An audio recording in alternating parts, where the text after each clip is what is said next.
Attention! This makes absolutely no sense. Ladies and gentlemen, this is Zander's Facts. Hey y'all, what's going on? Welcome into the latest edition of the Zander's Facts podcast. I am, of course, the aforementioned Zander. We are rolling with episode 67 of the podcast here on Wednesday, June 22nd. Thank you all for listening. And remember, if you like the Zander's Facts podcast, if you think you're going to like the facts on this week's edition, because I've got a ton of facts to share, like notes, pages of notes. It's crazy. Ton of facts. But if you think you're going to like them this week, remember to click the follow button on this podcast, download this episode 67, rate the podcast, review the podcast, go on all your socials, Twitter, Facebook, Instagram, TikTok, Zander's Facts. That is Zander with a Z. And then remember to tell all your friends. Spread the facts. Zander's Facts podcast. Tell all your friends. In fact, I just thought of this today because I was there.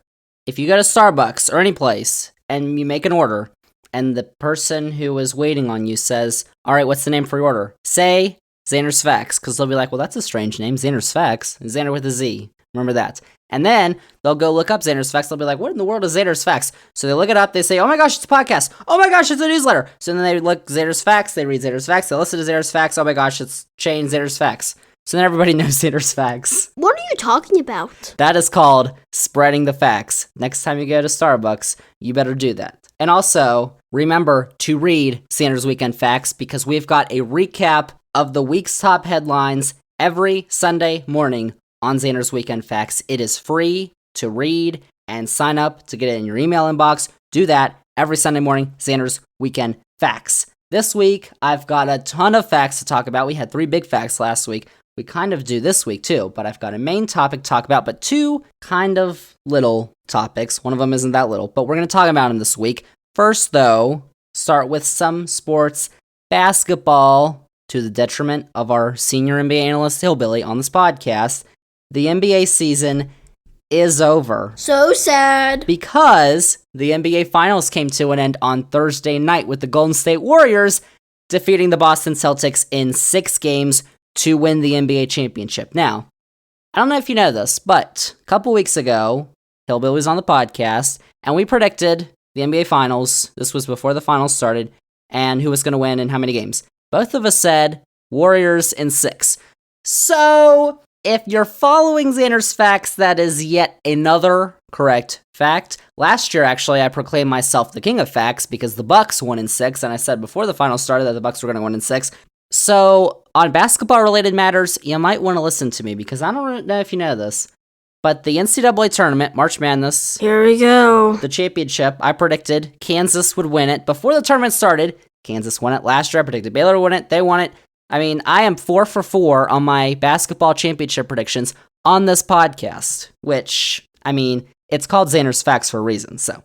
But you need to be listening to Zander's Facts for your basketball knowledge and all knowledge, because I've only got the facts too.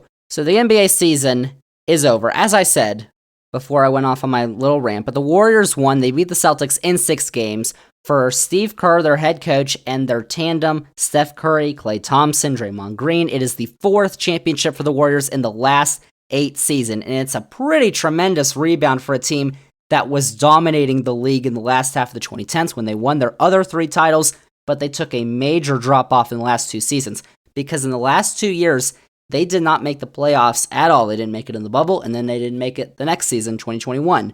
Golden State is back at the top of basketball supremacy, and Steph Curry won his first NBA Finals MVP. He averaged over 30 points per game in that series. The other team are the Boston Celtics, who came up just short. There were some doubts, though, at the beginning of that series, because they won Game 1, they won Game 3. It was like, ooh, the Celtics might win this, but the Warriors won it. You would think, though, that the Celtics would be right back here pretty soon. They've got that young tandem, Jason Tatum, Jaylen Brown. They're going to be fighting some historical doubts, however, because, as you may know, it is very difficult to be one of only 2 teams out of 30 to make it to the NBA Finals. The Durant, Westbrook, Harden Thunder, back in the day, they only made the finals once, and they lost it in 5 games. The Raptors haven't come anywhere close recently, except when they had Kawhi that 1 year in 2019 when they won it. So it's going to be interesting to see what happens to Boston and a bunch of other teams this offseason. And speaking of the offseason, the NBA draft takes place on Thursday, tomorrow, if you didn't know. The big names in the draft are those at the top. We've got Paolo Banchero from Duke, we got Chet Holmgren from Gonzaga, and we got Jabari Smith from Auburn. So those three guys are almost assuredly going to be selected in the top three. And all three of them impressed at the collegiate level last year. All of them were freshmen, so they did the one and done thing. But of course, Chet Holmgren is the skinniest player I've ever seen. He's 7 feet tall. He's not even 200 pounds, I think. Like, seriously. Whoa. It may not happen, but if I was a general manager for the NBA, for the Orlando Magic who have the first pick, I would select Paolo Banchero with the first pick. Because I will just say I watched most of his games last season with Duke. He's pretty good. It's pretty clear that he is ready for the league and probably is going to be a force in the league in a couple years. I'll just say that. Zander's facts. My basketball predictions come true, just to let you know. So the Magic have the first pick, and there isn't really any clear direction that they're going to go in at the moment, so we'll see on Thursday, I guess. But the Thunder and the Rockets round out the top three. The Kings and the Pistons are also in the top five, and that's the NBA draft, which takes place Thursday night at 8 o'clock on ABC and ESPN. So that's one date, big time, in the NBA offseason. But there are some other offseason dates to keep a track of, including July 1st, when free agency moratorium starts, which is when deals on free agents can be reached with teams, and they can start negotiating at 6 o'clock on June 30th, 6 o'clock p.m. Eastern. And then July 6th at noon is when free agency officially begins. So free agents can then begin to sign deals with teams, and then we start to see what the teams are going to look like next year. So then, going to October, training camps begin on October 4th, and then the season, the 2022-23 NBA season, starts in its usual mid-October timeframe. But until then, we are done with basketball. We are taking a break until October. What did you say? Because we've got plenty of other facts to talk about, like this thing that I found in Texas this week. Uh-oh. Well, you probably know what I'm talking about, but before we get to our main topic this week, we're going to talk about what Republicans in Texas are up to, because you never know what is going on down in Texas. If you will remember, though, way back in 2020, when the RNC was going on, the Republican National Convention, the Republicans crafted their party's platform like each party does every 4 years at their convention. Well, actually, you don't remember that because they didn't do that. They reused their platform from 2016. They did, however, issue a one-page resolution that stated the party, quote, has and will continue to enthusiastically support the president's America First agenda, unquote. Trump, the president at the time. One of the final steps in becoming the party of Trump. Republicans in Texas, though, decided to take a different route and create an all-new platform. And oh boy, it is a doozy. You might have heard about some of the stuff that is in it, but I'm going to tell you what the Republican Party of Texas's 2022 platform entails, and it's pretty crazy. It's also pretty important because Texas is the second largest state by landmass and by population in the country, and it's the biggest state where Republicans usually win. So let's get into this thing, because 40-page document is what this was. It features everything from education and taxes to elections and Texas's relationship with the federal government. You see what I'm talking about in a second, but here are just a couple of the items that the platform features. Let's do it. Let's start with the Voting Rights Act of 1965. You know, the one that prohibited racial discrimination in voting and helped end segregation in the South. You know that one. Well, this platform says that that act should be repealed because, quote, we urge that the Voting Rights Act of 1965, codified and updated in 1973, be repealed and not reauthorized, unquote. So, there's first thing for you. No support for individuals that identify as LGBTQ+. Quote, homosexuality is an abnormal lifestyle's choice, unquote. Quote, we oppose all efforts to validate transgender identity, unquote. On Pride Month, Interesting. Oops. Also, there should be no restrictions on guns, and red flag laws that prevent dangerous people from buying guns should be repealed. Quote, nullify any gun laws that violate the Second Amendment or rights of due process, unquote. Quote, support national reciprocity for gun ownership rights, unquote. Quote, repeal and/or nullify the National Firearms Act of 1934 and the Gun Control Act of 1968, unquote. By the way, the 1934 law requires that fully automatic firearms, rifles, and shotguns be registered, so apparently we shouldn't have to register those anymore. And the 1968 law banned mail orders of rifles and shotguns and also prohibited felons, drug users, and people that were found to be mentally incompetent from buying guns. So apparently, we're going to give everyone guns. Felons, also. Quote, whereas those under 21 are most likely to be victims of violent crime and thus most likely to need to defend themselves, whereas red flag laws violate one's right to due process and are a pre-crime punishment of people not adjudicated guilty, unquote. Quote, whereas waiting periods on gun purchases harm those who need to acquire the means of self-defense in emergencies such as riots, whereas all gun control is a violation of the Second Amendment and our God-given rights, we reject the so-called bipartisan gun agreement, unquote. Quote, there should be no gun-free zones in Texas, unquote. So we are going all out with the guns. And by the way, I'm saying quote because these are quotes from the platform, because I actually read it, just to let you know. Judge Zander. Also, the United States should leave the United Nations, which is headquartered in New York City, by the way, if you didn't know. Quote, the United Nations is a detriment to the sovereignty of the United States and other countries. Because of this, we support our withdrawal from the current United Nations, the removal of the United Nations from the United States soil, unquote.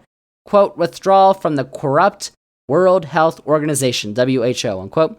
Quote, we reject the concept of a one world government or the Great Reset, unquote. Also, if you didn't know, all abortion should be outlawed. Quote, we urge lawmakers to enact legislation to abolish abortion by immediately securing the right to life and equal protection of the laws to all preborn children from the moment of fertilization. Because abortion violates the U.S. Constitution by denying such persons the equal protection of the law, unquote. That is not true. Getting rid of public health care options with no alternative solutions. Quote, we oppose any further expansion of Medicaid. We demand the immediate repeal of the Patient Protection and Affordable Care Act, which we believe to be unconstitutional, unquote. The Affordable Care Act is, of course, Obamacare. And apparently, they don't like the $7.25 minimum wage either, just like Democrats, because, quote, repeal minimum wage law and prevailing wage laws, unquote. So actually, they want to go in the opposite direction. They want you to make less. They want to get rid of the minimum wage. Interesting.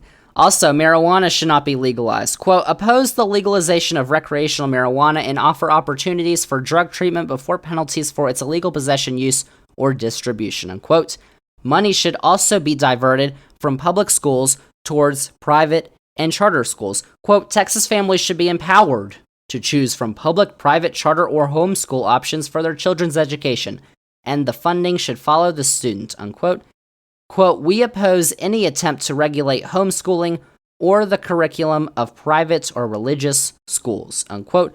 So they're not going to tell them what they have to teach, but they're going to give them a bunch of money. Okay, also with schools, change should come to what is taught in schools because, quote, we support prayer, the Bible, and the Ten Commandments being returned to our schools, courthouses, and other government buildings, unquote.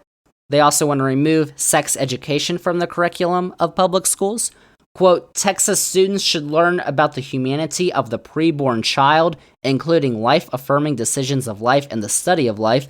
Life begins at fertilization, milestones of fetal development at 2-week gestational intervals, use of fetal baby models, witnessing of a live ultrasound, unquote. And finally, quote, since education is not an enumerated power to the federal government, we believe the Department of Education should be abolished, and the transfer of any of its functions to any other federal agency should be prohibited, unquote. 2 more. Also, did you know this? President Joe Biden did not actually win the 2020 election. How about that?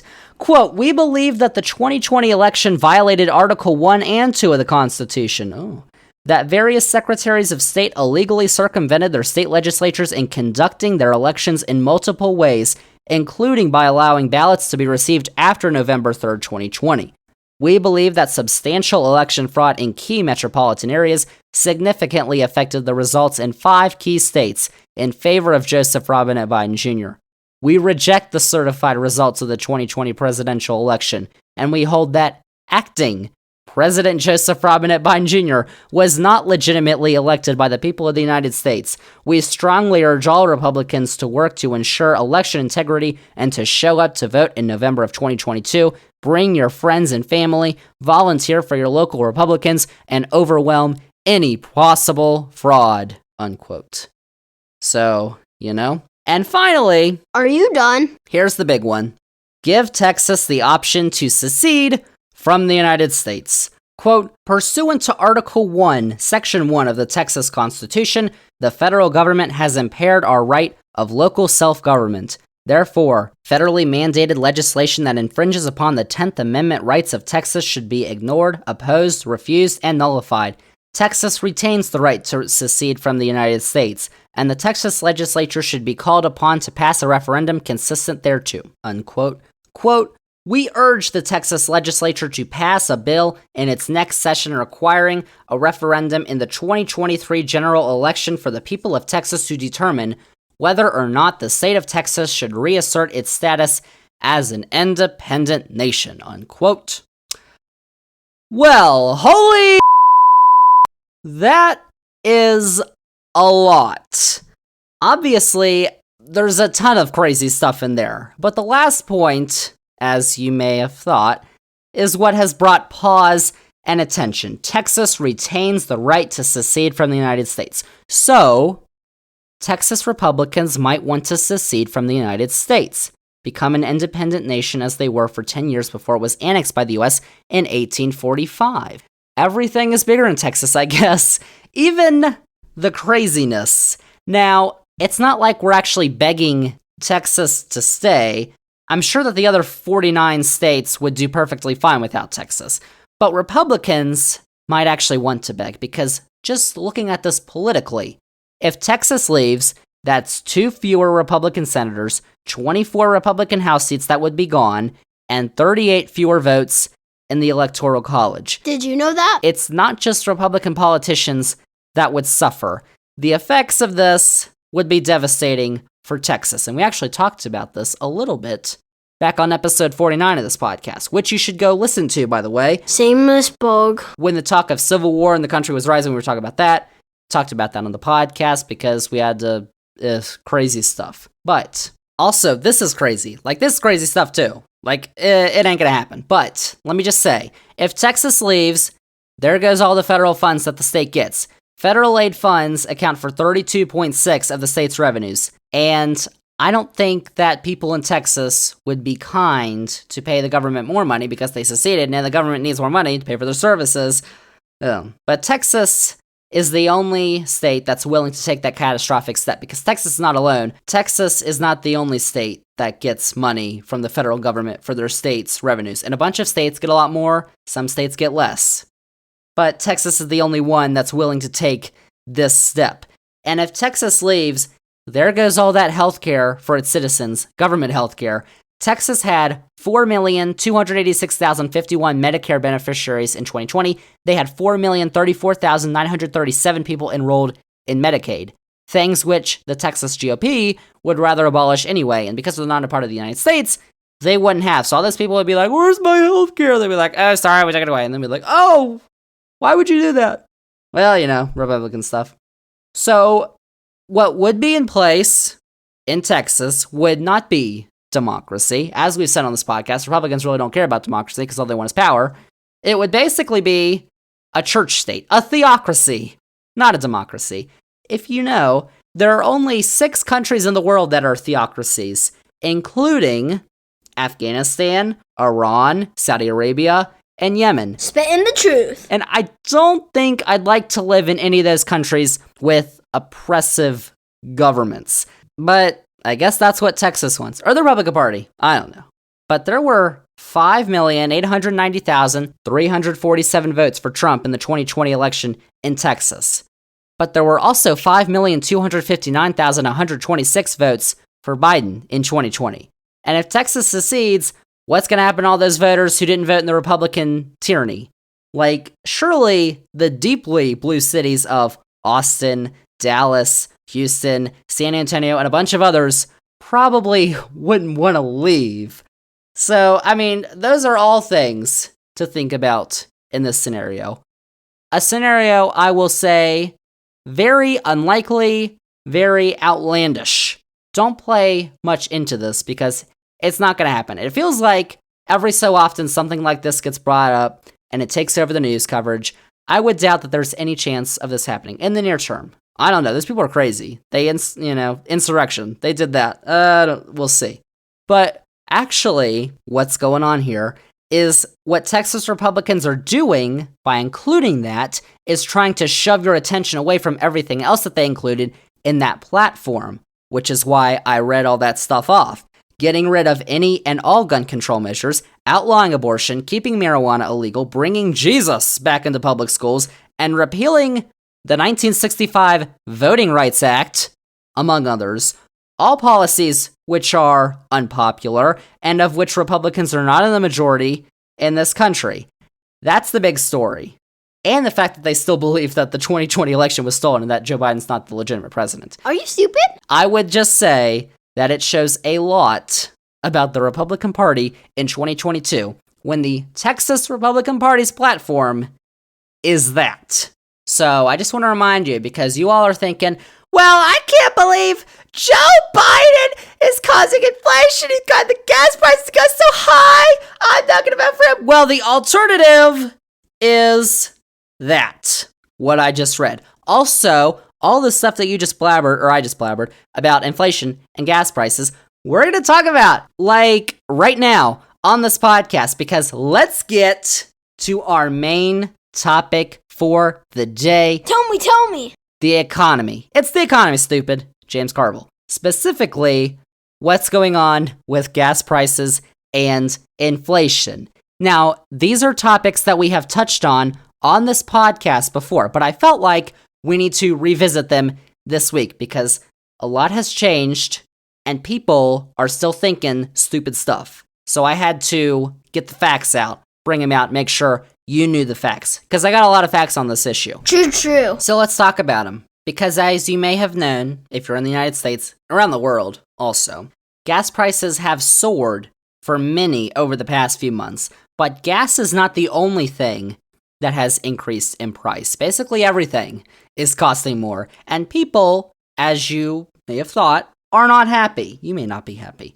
So let's get down to why inflation is happening and why gas prices are up. And because everyone loves someone to blame, y'all are blaming someone, and I know who it is, I'm going to give you some people who you can blame. Just wait until I get done with this podcast. That's nice. Plus, we're going to get into what the future could hold for the economy. So let's start off with what's behind the rise in the price of goods. And I do have to mention that I did talk about inflation and gas prices on this podcast, episode 41, if you want to go back and take a look at that. That is from November of last year, so a lot has changed since then. So let's just give a quick look at what has caused inflation once again. There's several explanations, several reasons, but before we do that, let's look at what is going on right now. Let's get into the numbers, because back when we talked about this in November, we found that the Consumer Price Index, the CPI, which measures inflation, jumps in prices, had jumped 6.1% in October of 2021 from 1 year ago.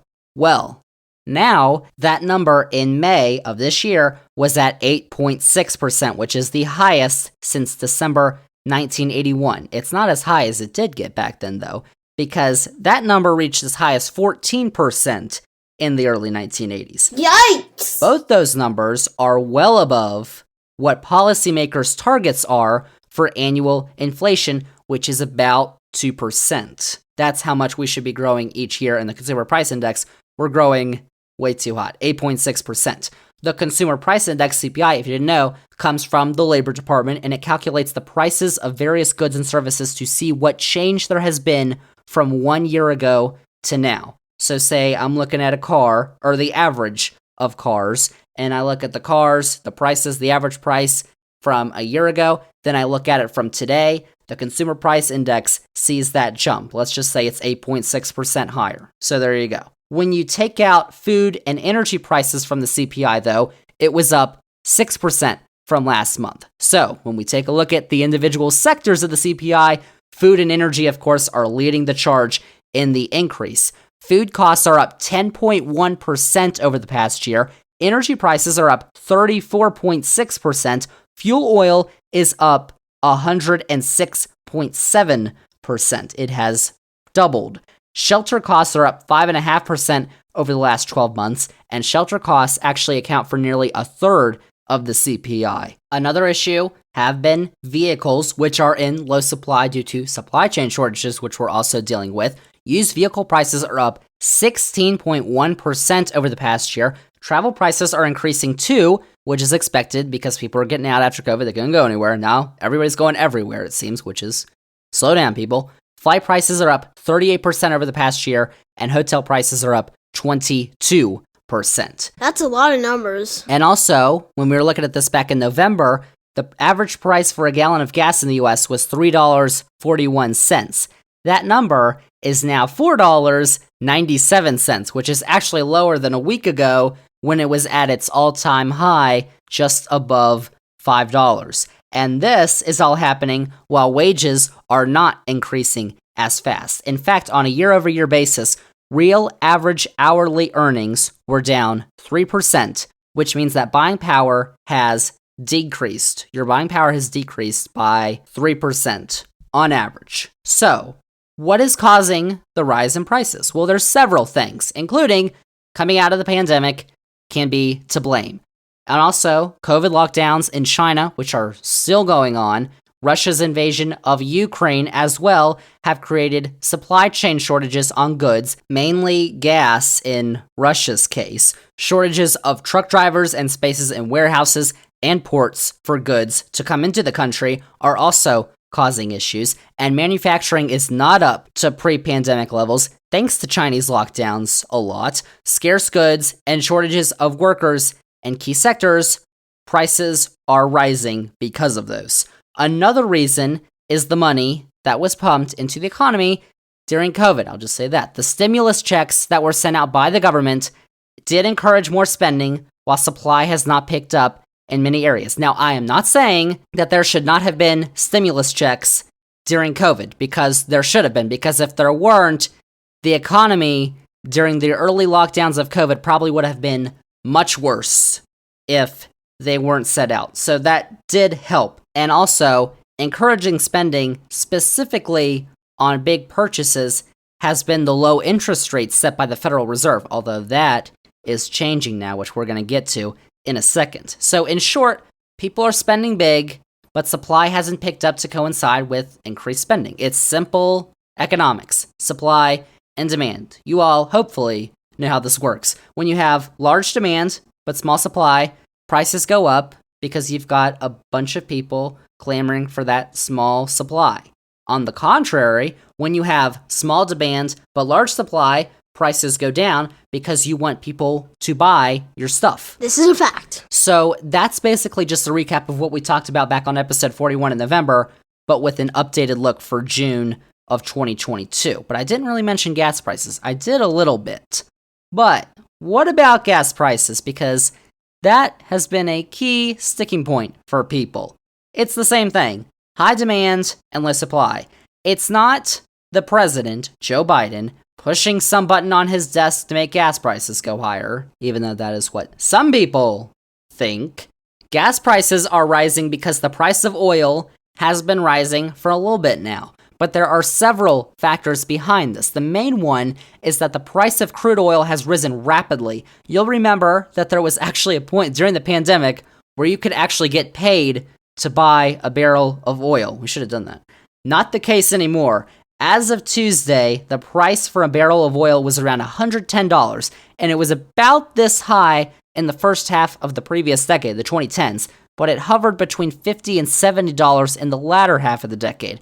And it's also far from the all-time high, which is $140 back at the height of the recession in 2008. However, the issue is the rapid increase in price in a short amount of time. At this time last year, a barrel of oil was around $73. That can also be equated to the war in Ukraine starting. We're going to talk about that in a second. There's also the fact, on the contrary, that the United States is the world's largest producer of oil and processed petroleum products. But here's the issue.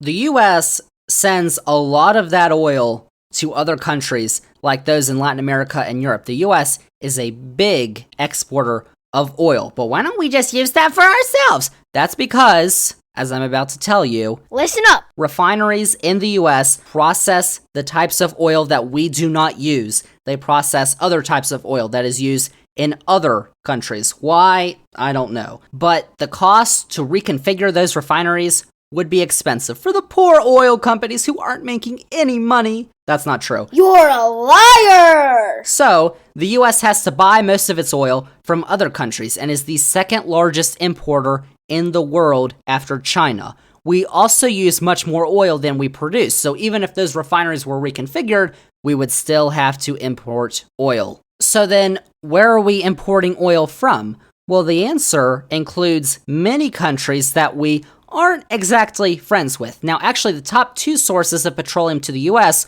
are Canada and Mexico, our neighbors, who were Canada, we're friends. Mexico, their president, I don't know. But it gets murky after that. Last year, 2021, Russia accounted for 8% of imports, Saudi Arabia accounted for 5%, and Colombia accounted for 2%. Saudi Arabia is a part of OPEC, but the US also gets oil from other countries in that group, including Iran, Iraq, the UAE, United Arab Emirates, and Venezuela. Now, I wouldn't consider all of those to be friendly with the US. Just saying, we've had a couple wars with a couple of those countries.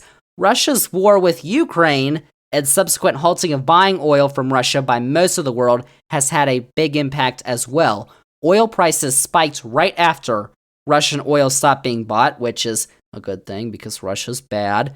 And Middle Eastern countries like Saudi Arabia and the UAE haven't ramped up production fast enough to offset the losses from Russia. And the Biden administration has been pressuring companies in the US and foreign oil companies to ramp up production, but they're not doing it. Many oil companies don't want to increase production because they fear the price could drop because, we have to make a profit first. Yeah, okay. And foreign countries like those in OPEC, which is, by the way, the Organization of the Petroleum Exporting Countries, also haven't increased production because they have a shortage of workers because they laid a bunch of people off after COVID and potential fear of lost profits. Oh no, money! The average price of gas is $4.97 per gallon right now, as I said, which is right at the all-time high that was set last week. However, if you adjust for inflation, we still have not reached the levels of 2008, which were well over $5 per gallon adjusted for inflation. And gas in the early 2010s cost about the same when adjusted for inflation. And here's another reminder, too, that it is not just the US that is experiencing high gas prices. This is going on all over the world, because as of Monday, the average price for a US gallon of gas was $5 American dollars 40 cents in Australia, $6.55 in Canada, $7.53 in Germany, $8.66 in the UK, and $10.08 in Finland. So you're like, oh my gosh, how could Sleepy Joe do this? How could Sleepy Joe do that to Finland? I mean, oh my gosh, what do they ever do to him? Disrespectful! So, now that we know why prices are increasing, what is going to happen next? With inflation, we're kind of talking about two things now, inflation and gas prices. But with inflation, the government looks like they have their plan. Increase interest rates. You've probably noticed because the Fed just raised interest rates by its biggest one-time increase since 1994. Last Wednesday, the Fed's benchmark interest rate jumped by 0.75%, so that's 0.75%. So now it's at 1.5 to 1.75%. And this is being done in an effort to stop excessive spending, especially on big purchases by consumers. But it could be risky. Just in a second, we'll talk about that.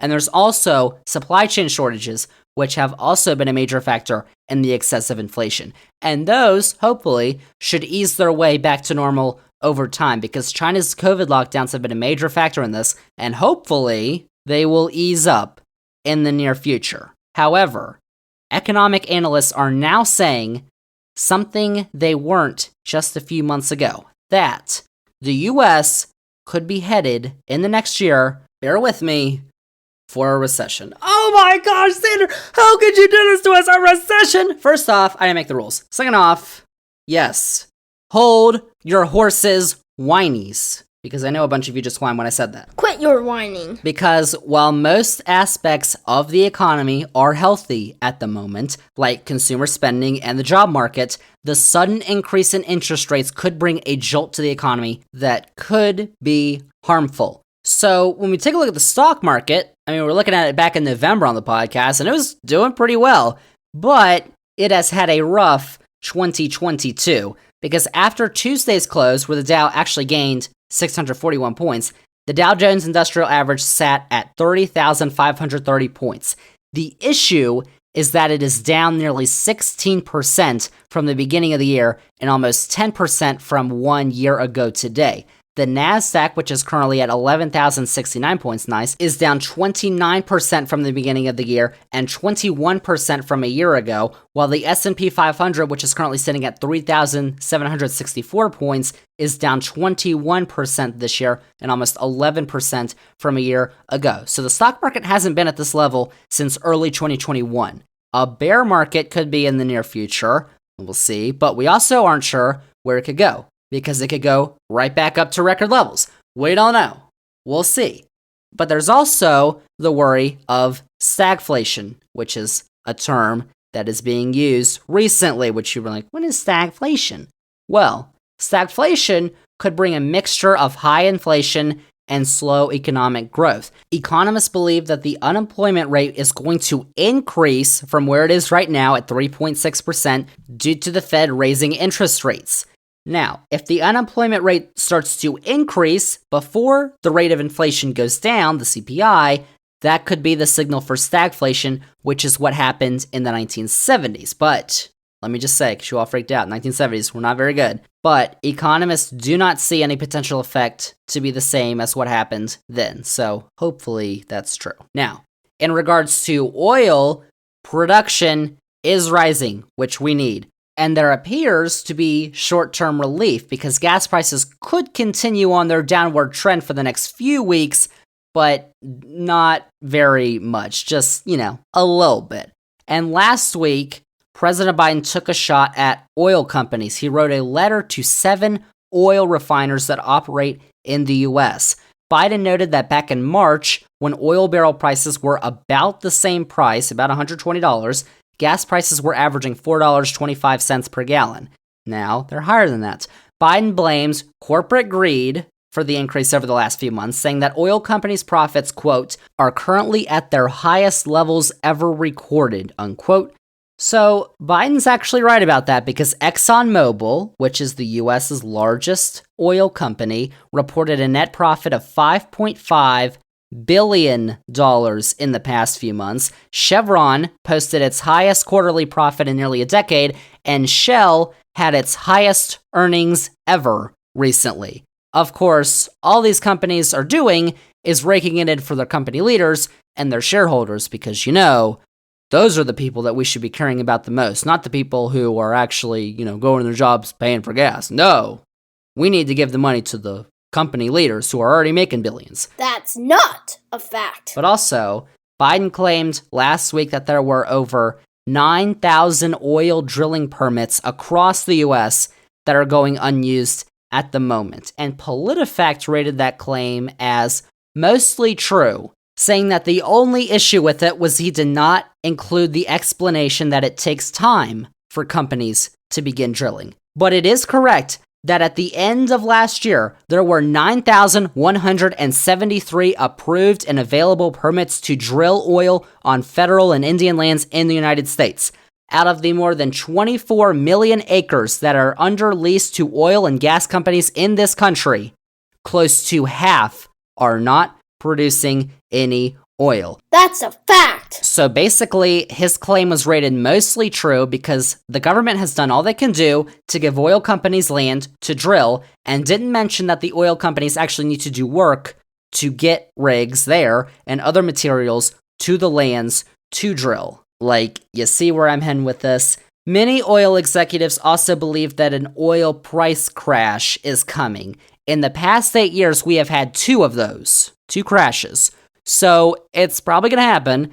The question is when. And that is why production is not being ramped up, because it would cost oil companies more and it would potentially decrease profits, especially if there's another oil crash. Oh no, you're not making as much money. That's terrible. That was dumb. There's also the fact that in Biden's first year in office, the U.S. produced an average of 11 million barrels of crude oil per day.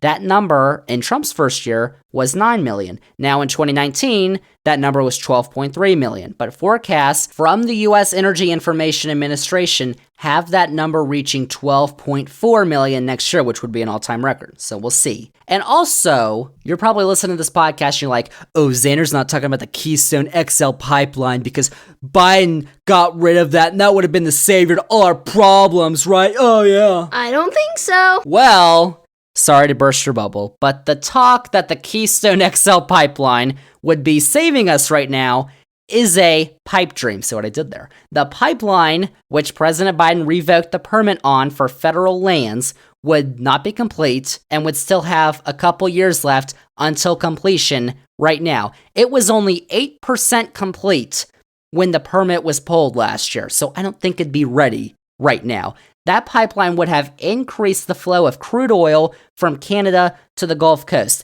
Yet, we have places we can drill for oil here in the US. Just seems like something to blame Biden for, which doesn't make any sense because it wouldn't have any effect at the moment. We're already getting oil from Canada, including from the original Keystone pipeline, which follows the exact same path through the US, and we still have land, a ton of land, 12 million acres to drill for oil in the US. And you're talking about, I said earlier that all those companies have refineries that are for foreign oil. Well, if you make a refinery for domestic oil, problem solved. Like, you can do that before you start drilling at a new location. I don't know. And even if it was operational at the moment, the Keystone XL pipeline, it really wouldn't be the end-all, be-all to stopping high gas prices. So people need to, get over it and live in the real world, because I don't know what you're hearing on Facebook, but I'm just going to assume that your Facebook friends are not a bunch of economists who know what they're talking about. So I'll leave it at that. Need some ice for that sick burn. But also, there's also recent news that has come out that Biden is considering a gas tax holiday. However, if there is a suspension to the federal gas tax, which is right now 18.4 cents per gallon, it would only save the average person about $50 through the end of the year. That's estimated, and federal tax revenue would drop by about $20 billion. Critics are also arguing that a suspension would also worsen inflation because it would increase demand for gas and it would promote people to go out and spend, which you can spend on stuff, but just don't go crazy, which people might do because, And Biden is expected to make his decision on that by the end of the week.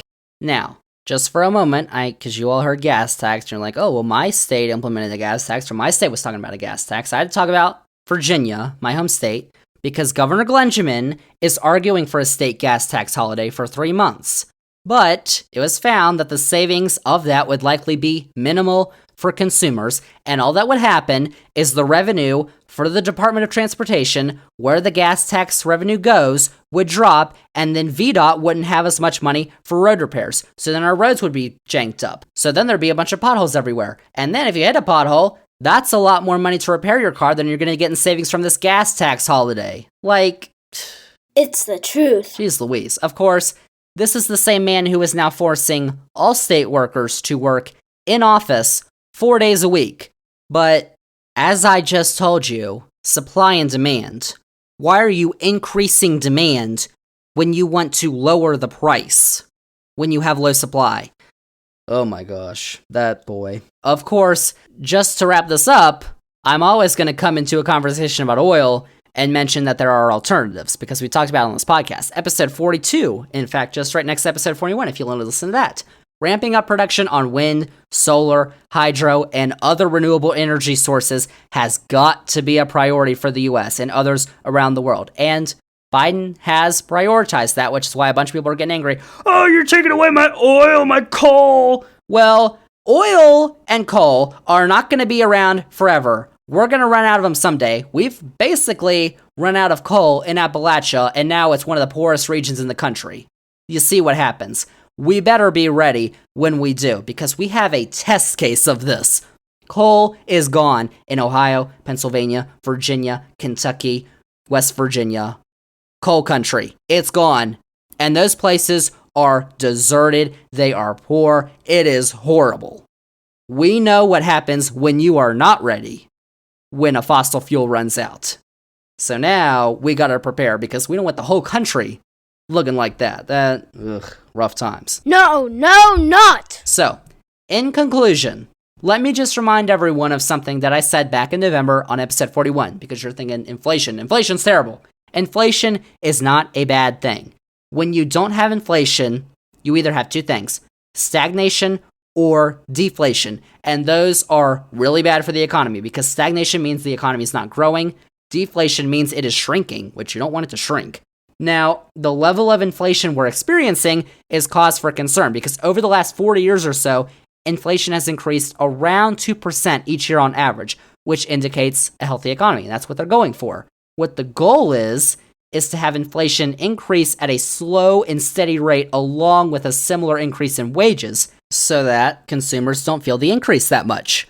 Of course, inflation of 6 to 8% is not good, especially when wages are not rising by a similar amount. So, inflation, not bad. This inflation, big inflation, yeah, kind of bad when you don't have wages rising. So, if you actually look at the facts, and I just spewed a ton of facts on this podcast. These are facts. You will see that no matter who the president was, this level of inflation was going to happen, no matter if Biden or Trump won in 2020. Stimulus was pumped into the economy before the 2020 election, with some after as well. And I will say, that's fine. And any interference by the president in the private sector would, of course, be labeled as socialism. Oh no.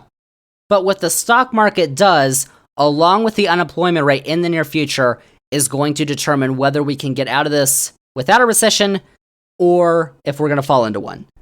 We'll see. And the CPI index for June, which is going to come out in early July, is also going to be interesting to see if inflation continues to rage or if it cools down. So finally, let's talk about gas prices, because I just don't understand why we are blaming Joe Biden for gas prices when I literally just told you why gas prices are the way that they are. Stop being lazy. Stop being stupid. Chill out. And also, let me just say, if Trump was the president and he did the same things that Biden was doing, I'd say that too, even though I don't like him. But I cannot see anything that he's doing that's hurting. You say Keystone XL pipeline. I just said no.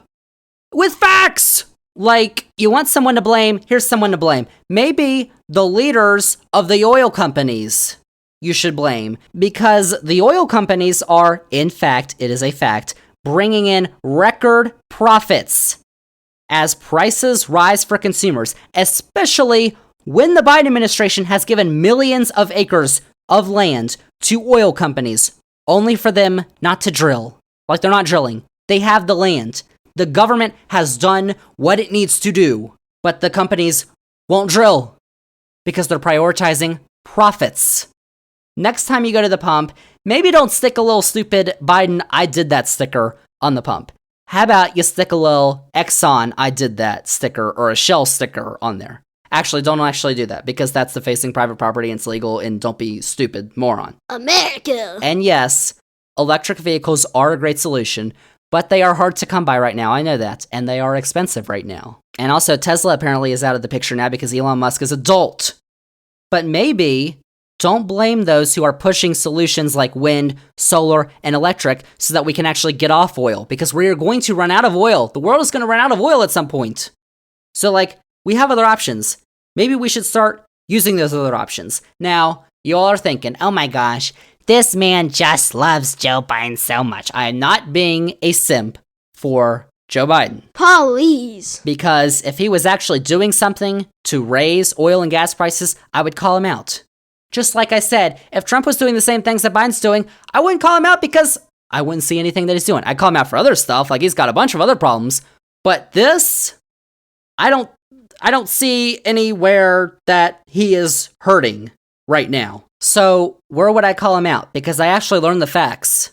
And I'm like, oh, well, there you go. Theoretically, he could do more to get oil companies to drill more, but then that would be interfering in private companies, and then everyone would scream, socialism! So, like, you kind of have to pick your poison.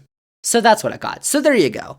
Now you've got some people to blame, so go blame, for our global economic woes. This is going on across the world. Inflation and gas price increases are going on around the world. It's a global problem. So you've got some people to blame, and you've got some facts to back you up. There you go. Zander's facts. Zander's facts. Oh my goodness. I think my head's starting to hurt. I just spread so many facts to you all. That's pretty crazy. All right. Well, that is what I've got for that topic. That's what I've got for my other topics. That's what I got for episode 67 of the Zander's Facts podcast. Thank you all for listening. And remember, if you liked all the facts, did not spread any lies. Truth. We get it. If you liked all the facts that I spread on this podcast, remember to click the follow button on this podcast, download this episode 67, rate the podcast, review the podcast, go on all your socials, Twitter, Facebook, Instagram, TikTok, Zander's Facts, that's Zander with a Z. Go subscribe on YouTube. Zander's Facts is on YouTube, including this episode, which you can listen to with a nice background. Oh, it's so nice. You can check out Zander's Weekend Facts from Substack, the newsletter, which comes out every Sunday morning. It is free. You can sign up to get it in your email inbox every Sunday morning. Go do that. You can check out the Linktree. It's got every Zander's Fact link that you need, including all the social medias,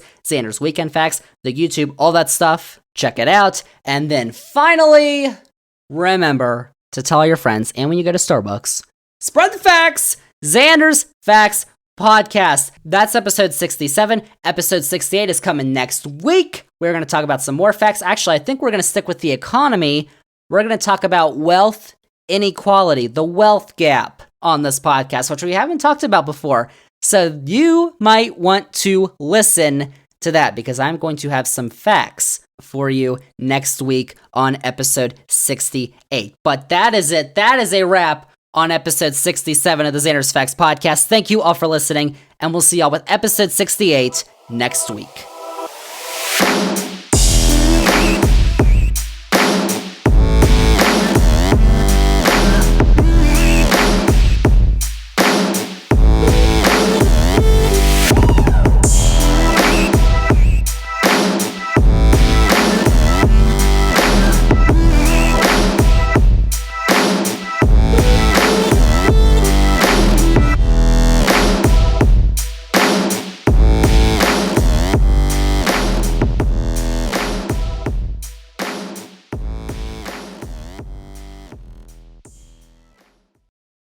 That's a lot of facts.